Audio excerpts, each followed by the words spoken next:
restless days of steam, of juice, sometimes called petrol, and electricity, we sometimes overlook the importance of that artificial waterway, the canal. But in France today, a super canal scheme is being considered that will cost 100 millions.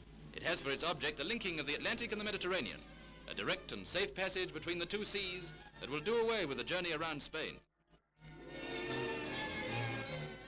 The international situation has focused attention on Gibraltar, and it's a significant fact that the rock is within striking distance of the Spanish ports of Ceuta to the south and Tarifa.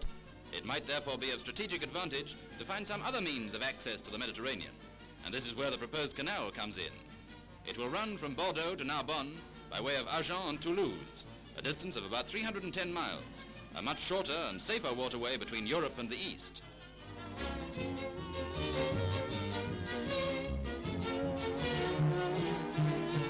Large ships would be able to pass with ease, and the difference between the sea levels would be corrected by means of locks armored against air attack.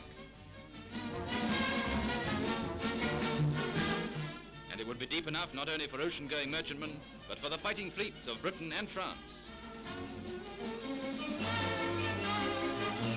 It's estimated that the new canal would provide employment for 200,000 men for 5 years, and besides shortening the naval routes, it would bring immeasurable commercial prosperity to our ally and indirectly to ourselves. By how much the sea routes would be shortened is shown by these diagrams. The 100 million pounder would soon pay for itself in saved mileage.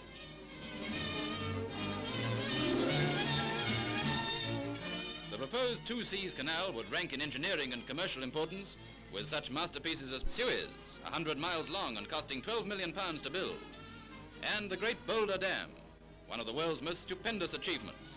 With 6 outlets in the state of Arizona and 6 in Nevada, it's a mighty monument to man's determination to harness the forces of nature. So with the new canal, and incidentally it would be a formidable answer to the projected lesser scheme of the Central European powers. So full speed ahead with the short circuit of stormy Biscay Bay.